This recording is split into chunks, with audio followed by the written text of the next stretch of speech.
Ich möchte aber jetzt ganz besonders einmal drauf eingehen, was jetzt so in den letzten Wochen eigentlich los ist hier auf diesem Planeten. Und gerne mal für die, die live dabei sind in den Chat. Wer fühlt sich besonders in den letzten 3 Wochen ganz schön durch den Wolf gedreht? Als hätte man einen mitten in irgendeinem Blizzard, in einem Wirbelsturm ausgesetzt und fragt sich, ach du Scheiße, wo ist der Boden unter meinen Füßen? Wo ist der Himmel eigentlich? Und was passiert hier gerade? Ganz viel ja, ja, ja, oh ja, oh ja, oh ja, oh ja, oh ja, oh ja, ganz viele Pfötchen, die sich heben. Jep, jep, jep, jep, jep. Okay, also ihr kriegt meinen Drive. Und ich frage gerne solche Dinge. Der Chat kann gar nicht so schnell zeigen, wie die Leute ja sagen hier. Ihr seid nicht alleine. Ihr seid nicht alleine, deswegen frage ich das gerne mal. Gerade in solchen Räumen. Seht ihr, wie viele Leute sich gerade so fühlen, wie ihr euch fühlt? Und das ist keine Koinzidenz. Eine liebe Human Designerin, eine Human Design Expertin, Nathalie Zieger, hatte vor ein paar Wochen schon gepostet, jetzt geht irgendwie Pluto in das Tor 41 im Human Design oder in der Astrologie, ich weiß es nicht, ich bin kein Experte dahin. Aber was jetzt passiert, ist tiefe Reinigung, tiefe, tiefe, tiefe Reinigung. Alles, was keine Miete mehr zahlt, kommt hoch und muss raus. Und hier in dieser physischen Welt existiert eine gewisse Linearität. Das heißt, wenn wir was rausbringen wollen, was wir nicht mehr brauchen, müssen wir es erstmal sehen, in die Hand nehmen und loslassen. So wie wir unseren täglichen Müll natürlich in die Hand nehmen, wenn der Mülleimer voll ist, nach draußen bringen, in die Mülltonne werfen und irgendwann mal nach einer Woche oder 2 Wochen die Mülltonne vor die Straße stellen, damit sie abgeholt wird. Und im Grunde ist genau das, was jetzt vor 3 Wochen losgelöst wurde, sprich der tiefe Reinigungsprozess in unserem Quantum, der nicht nur unseren Menschen betrifft, sondern die unseren Seelenkodex betrifft. Sprich, alle Inkarnationen auf dieser Erde. Wir wissen, dass der Mensch ein Portal ist für viele, viele Inkarnationen. Heißt, der Mensch ist eine Co-Kreation. Viele Inkarnationen auf dieser Erde und in anderen Sternenzivilisationen co-kreieren diese menschliche Erfahrung mit. Und dazu nicht nur die physischen Inkarnationen, sondern auch die nicht physischen Inkarnationen, die semiphysischen Inkarnationen. Man kann sagen, die Quantenverschränkung ist so stark, dass man wie bei einem Smoothie nicht mehr identifizieren kann, wo ist die Karotte und wo ist der Apfel und wo ist die Banane und wo ist das andere Gemüse und Obst, was ich in diesen Smoothie gepackt habe. Man sieht nur noch eine bunte Masse. Und trotz alledem sind wir alle in einem Glas. Und so sind wir hier als Mensch komplett eine Co-Kreation aus vielen, vielen Inkarnationen, die uns fühlen und die wir fühlen. Was jetzt aber hier passiert ist, dass so gut wie fast alle Inkarnationen, die mit diesem Sternensystem Sonne S13 verbunden sind, heißt menschlich und nichtmenschlich, physisch und nicht physisch und semiphysisch, jetzt gerade in dem Menschen Reinigung machen und über den Menschen Reinigung machen.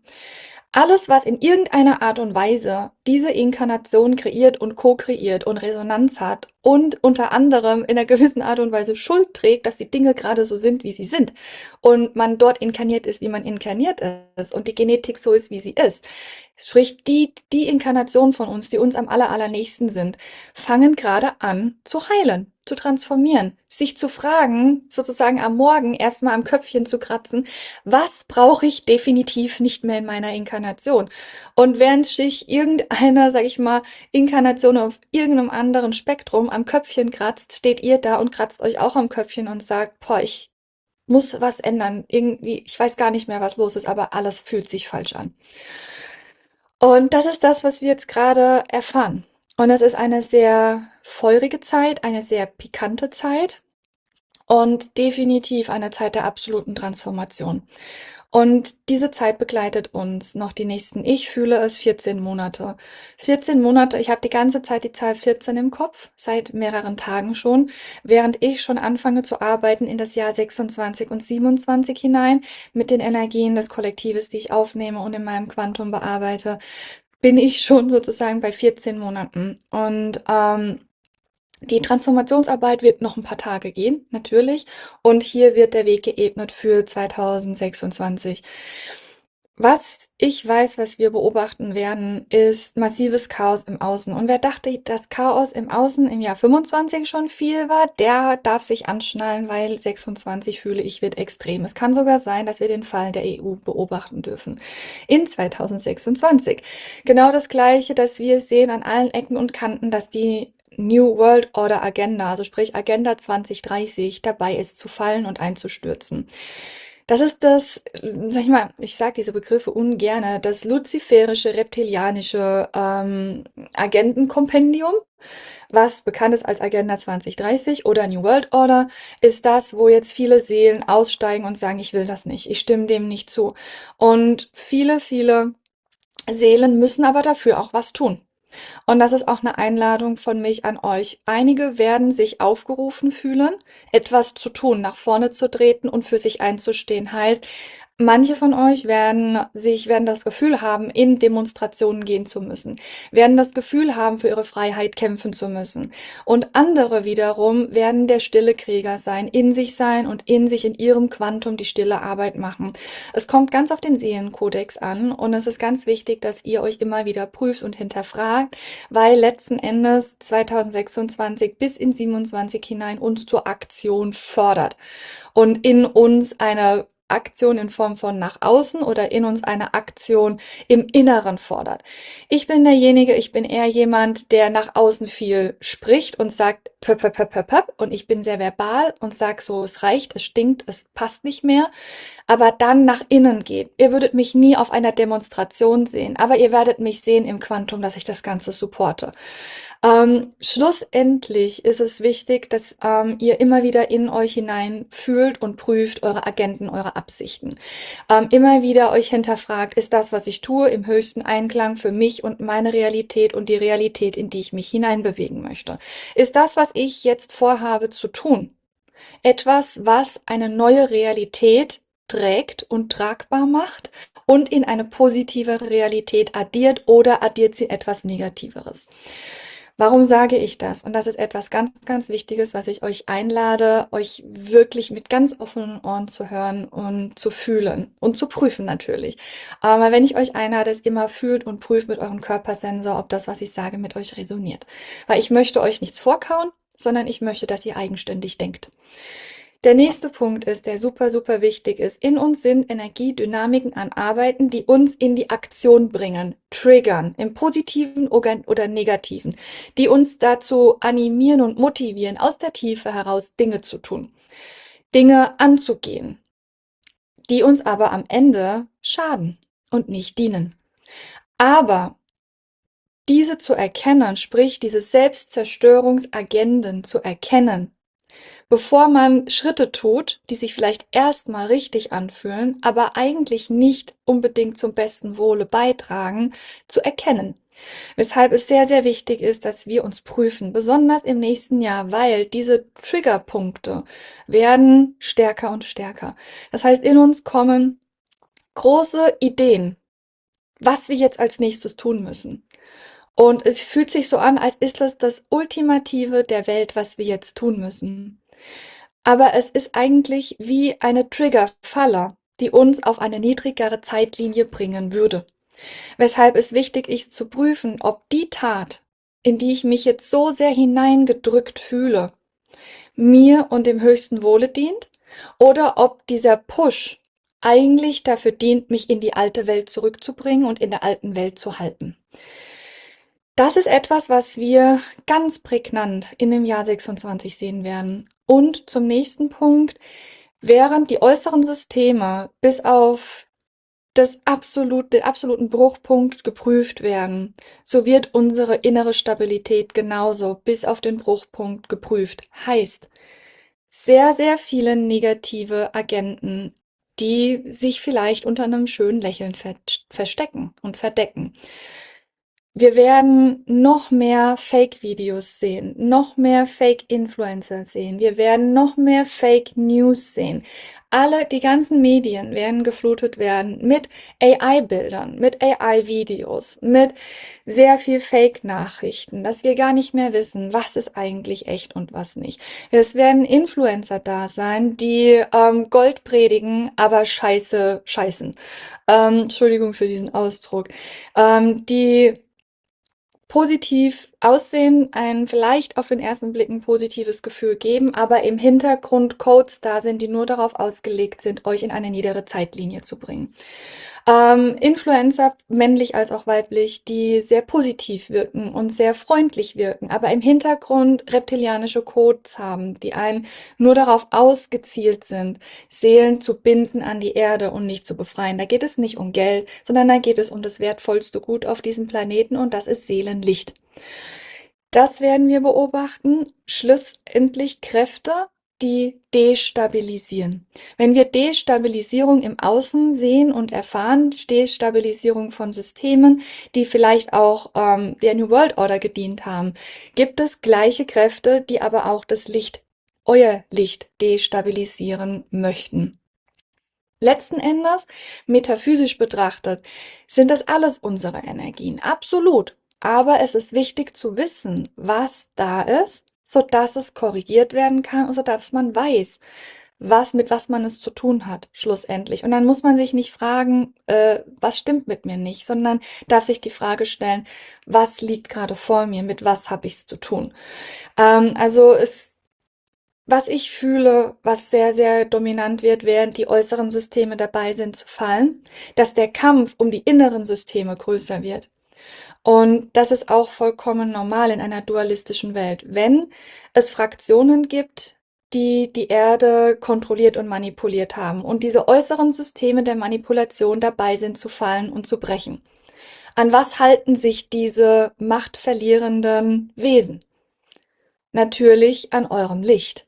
Und deswegen, wenn die äußeren reptilianischen Systeme und die New World Order bricht, weil die Menschen aufstehen, geht der direkte Angriff auf das Seelenlicht, weil die New World Order und all das, was wir sehen, die ganzen Negativagenten, haben nicht nur die Negativität der Menschen im Blick, sondern wollen im Ursprung über die Negativität gegen die Menschen an das Seelenlicht kommen, an die Seelenenergie kommen, an die Seelenessenz kommen, weil das viel wertvoller ist als Gold.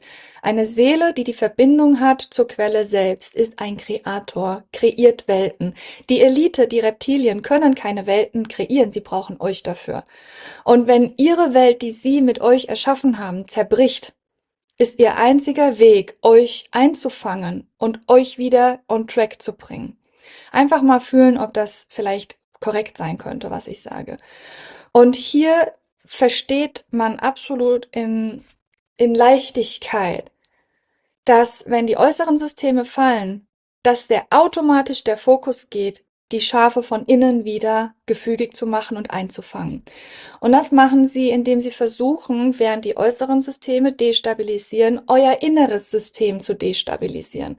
Und das werden sie versuchen auf alle intriganten Wege, egal ob das Chemtrails sind, ob das Influencer sind, Fake News sind, Channeler sind, die reptilianische Energien channeln, aber glauben, sie channeln pleiadische Energien zum Beispiel. Aber ganz besonders Influencer werden diejenigen sein, durch die sie kommen. Auch Influencer, die vielleicht mal positiv bekannt waren, die Gutes getan haben, die plötzlich durch die Reptilien auf einmal unterschwellig Codes rausschicken, die in eurem Energiefeld destabilisierend wirken. Nichts von dem sollte euch Angst machen, von dem, was ich euch sage, weil die zweite LCQ, sprich die 2 LCQs, die ich euch hier mitgebe in diesem Jahr, ist eine Klärung und Reinigung von diesen destabilisierenden Systemen und das Aufbauen von Stabilität, sodass diese negativen Wesen nicht so leicht an eurer Integrität und damit eurer Stabilität knabbern können. Schlussendlich ist all das super, super, super wichtig zu wissen, weil wenn ihr es seht, könnt ihr es korrigieren. Das Problem ist, wenn man sich in einer Situation befindet, wo es einem schlechter und schlechter und schlechter geht und man gar nicht weiß, warum, weiß man nicht, was man tun kann. um es zu verbessern.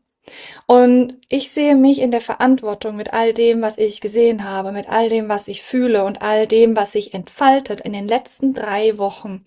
Und besonders darüber hinaus, was ich sehe, was sich in das Jahr 26 entfaltet, sehe ich es als meine Aufgabe, euch das zu sagen, was ich sehe, so dass ihr wählen könnt und so dass ihr wisst, was als nächstes zu tun ist, wenn es eintrifft.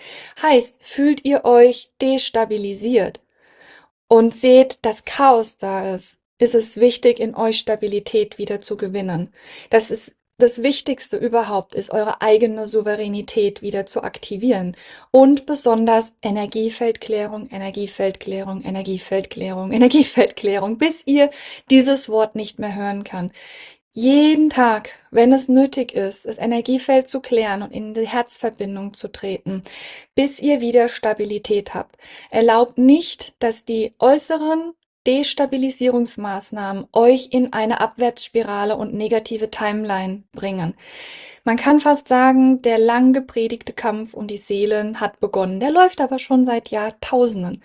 Aber jetzt sind wir an einem Peak, weil nämlich jetzt der Shift stattfindet, der letzten Endes dafür sorgt, dass die Seelen ein für alle Mal den niederen Existenzraum verlassen und nicht mehr länger missbraucht werden können durch Reptiliencodes, durch reptilianische Entitäten und Wesenheiten.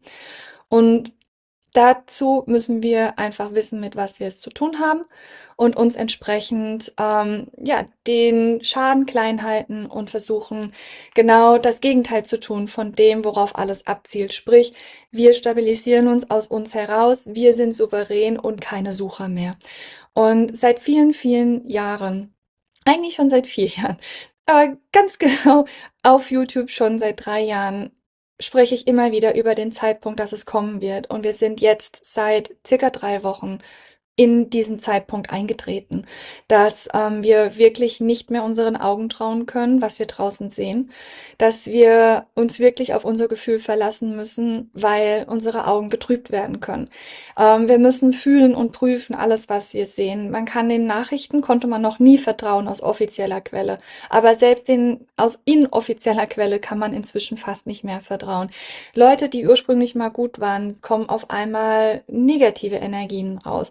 Leute, die noch nie zuvor da waren, sind auf einmal mit übelster Agenda da. Und auf der anderen Seite gibt es aber auch viele, viele Lichtwesen, die ihren Weg in die Öffentlichkeit treten, um zu unterstützen oder im Hintergrund da sind, um zu unterstützen. Weil letzten Endes ist all das ein Spiel, das wir spielen mit uns selbst. Ich mache es mir jetzt, wo es besonders vorneweg geht, ein bisschen schwerer, um es noch im Detail mehr zu erfahren, was ich mir erschaffe und was ich kreiere. Ich bin mir trotzdem sicher, dass wir so wunderbar durch dieses Jahr kommen werden und auch durch die nächsten Jahre kommen werden und durch die nächsten Jahre kommen werden. Und ich weiß, dass wir alle, die sich das vorgenommen haben, den Shift machen werden. Jede einzelne Seele, die sich vorgenommen hat, aufzusteigen, wird das tun. Die Frage ist nur, wie holprig der Weg zur Spitze ist, wie holprig der Weg in diesem Aufstiegsprozess ist. Und jetzt sind wir gerade an einer Phase, wo wir definitiv einige Steine zu überqueren haben. Und wenn wir aber wissen, dass wir Steine zu überqueren haben, dann können wir uns das korrekte Schuhwerk anziehen und Wanderwerkzeuge mitnehmen, die uns helfen, auch mal eine kleine Wand zu erklimmen. Wir können uns einen Helm aufsetzen und wir können uns Kletterwerkzeug mitnehmen und einfach uns gut ausrüsten, sodass wir jede Hürde nehmen können. Und dazu gehört es einfach zu wissen, was kommt. Und das ist das, was ich fühle. Und bitte auch hier fühlt und prüft, ob das euch in Resonanz geht oder ob ihr vielleicht schon sowas in der Art beobachtet habt. Und ansonsten möchte ich auch nicht, dass ihr irgendwie in Angst verfallt oder in irgendwelcher Art und Weise glaubt, dass ihr das nicht schafft oder dass ihr kreiert euch all das in einer gewissen Art und Weise aus dem Unterbewusstsein. Und das ist etwas, wo gehobelt wird, fallen Späne. Es ist ein Teil von dem Aufstiegsprozess, von unserem Loslösen von all den Sachen, die wir nicht mehr wollen. Wenn uns Influencer begegnen oder Reptilien begegnen oder dann negative Codes begegnen, dann einfach, weil das Teil ist von dem, was wir hinter uns lassen. Weil es Teil ist von dem ist, was wir loswerden wollen, was wir nicht mehr länger brauchen. Und wir müssen, wenn wir aussortieren, einfach alles in die Hand nehmen. Und dann gehört es dazu, dass wir eben mal Kontakt haben mit sehr, sehr negativen Kräften. Und wenn wir das aber wissen, dass wir jetzt am Ausmisten sind, dann habe ich entsprechend das Werkzeug schon zur Hand, meine Hände zu machen und um mich zu schützen währenddessen. Also wichtige Praktik, hoffentlich für jeden Einzelnen, wenn ihr es wählt, ist in den nächsten Monaten spirituelle Hygiene, heißt immer wieder reinigen und klären und besonders sensibel sein. Was nach Scheiße stinkt, ist Scheiße. Lasst euch nicht verarschen, lasst euch nicht veräumeln von niemanden. Traut euren eigenen Augen nicht. Wenn mal jemand was Gutes gesagt hat, heißt es nicht, dass derjenige immer gut ist. Und nur weil jemand was Schlechtes gesagt hat, heißt es nicht, dass derjenige immer schlecht ist, sondern fühlt, atmet, differenziert und wenn ihr merkt, dass irgendwas in eurem Energiefeld nicht stimmt, dann schaut hin und klärt es gleich raus, bevor ja, es sich festsetzen kann. Ansonsten möchte ich euch auch mit diesem Transcend-Event und Erklärungs-LCQ ein Werkzeug an die Hand geben. Wir werden euch das natürlich rausschneiden, sodass ihr diese LCQ zum Download habt. Ihr könnt euch das dann aufs Handy downloaden und wo auch immer ihr das haben möchtet und könnt euch das anhören, wenn ihr von der Arbeit nach Hause fahrt, sodass das im Hintergrund arbeitet. Ich werde das auch so aufbauen im Quantenfeld, dass ihr das beim Autofahren anhören könnt, jederzeit, dass es ohne eure Proaktion auch funktioniert, dass ihr immer wieder in die Klärung geht, immer wieder das Energiefeld befreit von neuen Plugs, von neuen Implantaten oder was auch immer in eurem Energiefeld sein könnte, so dass ihr die Möglichkeit habt, aus einem destabilisierten Feld wieder ein stabiles Energiefeld zu machen, das im Einklang mit eurer Seele ist. Das ist so viel, wie ich euch mitgeben wollte, was ich fühle, für was in diesem Jahr gerade ist und was sich entfaltet in das nächste Jahr hinein. Okay. Gibt es von eurem Standpunkt noch in irgendeiner Art und Weise das Bedürfnis, noch mehr von mir zu hören und zu erfahren über das, was sich in 2026 entfaltet? Oder ist das für euch soweit gut? Wenn es für euch gut ist, dann bitte einmal Daumen hoch und sagen, ja, passt, ja, passt, passt, passt. Oder bitte stopp mehr, ich muss noch mal mehr wissen. Unbedingt, mir fehlt da noch ein Punkt. Okay, ganz viel. Okay, okay, okay, okay, okay, okay. Okay, gut. Mm, Wie ihr so negative Influencer oder negative Sachen erkennt. Ich werde noch einen Workshop dazu machen müssen, auf jeden Fall. Und noch was teilen. AI-Videos erkennt ihr in der Regel energetisch, weil in euch als allererster Linie so die Reaktion kommt. Also meine Reaktion ist immer, hm. Und dann weiß ich, okay, Bullshit. In AI-Videos sind oft Fehler. Im Moment noch. Aber sie werden irgendwann an den Punkt kommen, dass es keine Fehler gibt. Klickt die Kommentare an. Schaut euch die Kommentare an. Gibt es da viele, die sagen Bullshit? Wenn dann viele da sind, die sagen, ja, ist so, dann googelt nochmal. Guckt nochmal nach anderen Quellen. Findet ihr nochmal irgendwas, was bestätigt, was ihr gesehen habt? Das nächste ist, fühlt mit eurem Herzen. Fühlt über euer Herz, ist das die Wahrheit? Resoniert das mit mir? Und die nächste Sache, welche Energie hinterlässt der Kontakt? Egal ob Kontakt auf YouTube, Kontakt auf Instagram, Kontakt auf Telegram, Kontakt bei wem auch immer. Wie fühlt ihr euch währenddessen? Wie habt ihr euch davor gefühlt? Wie fühlt ihr euch währenddessen? Wie fühlt ihr euch danach? Seid ihr danach kalt, kraftlos, verunsichert? Ähm, Fühlt sich euer Herz eng an? Wird euer Herz weit? Das sind solche Indikatoren und besonders eure erste Reaktion, eure ersten Gedanken, eure ersten Impulse.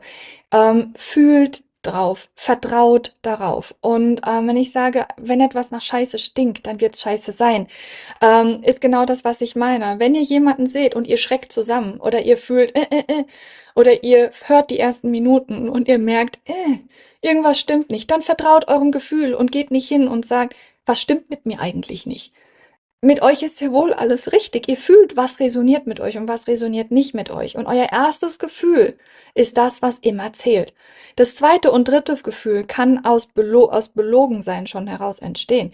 Aber der allererste Kontakt mit einer Energie ist normalerweise das, was nie lügt. Wenn der erste Kontakt Skepsis auslöst oder ein Zusammenziehen im Herzen oder eine Ablehnung oder ihr denkt euch oder es geht kalt durch euch hindurch, ein kalter Schauer oder ihr fühlt, dass eure Energie runtergeht. Ihr fühlt euch kalt und zusammengezogen, zusammengedrückt. Es etwas hinterlässt einfach kein gutes Gefühl. Ihr seid weniger danach, als ihr davor wart. Dann Finger weg. Und zwar lauft 20 Meilen die Stunde. Guckt, dass ihr eure Füße in die Hand nehmt und von diesen Energien wegkommt und macht direkt ein Clearing. Fangt direkt an, macht Heilfrequenzen an, meditiert, geht in euer Herz, macht eure Energiearbeit und klärt euer Energiefeld. Wenn ihr nicht wisst, wie ihr Energiefeld-Clearing macht oder wie ihr in eurem Energiefeld arbeitet, ich habe einen ganzen Kurs dafür. Energy Code Basic heißt er. Dann ist das vielleicht euer Investment für dieses Jahr, zu sagen, ich lerne jetzt Energiefeldarbeit. Ich lerne in meiner Energie zu arbeiten.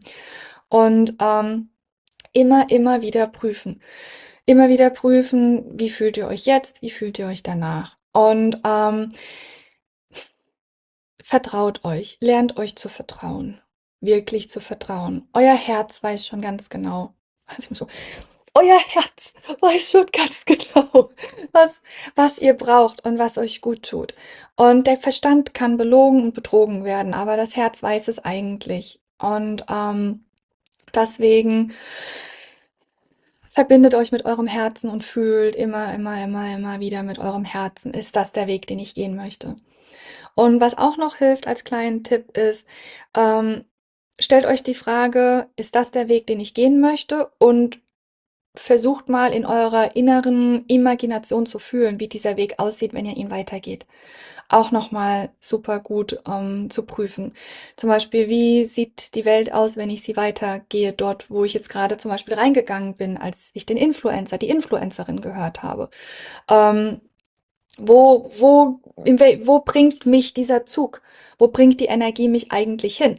Bringt sie mich mehr in meine Freiheit, mehr in eine positive Welt, mehr in mein Licht, mehr in meine Kraft oder ist sie destruktiv?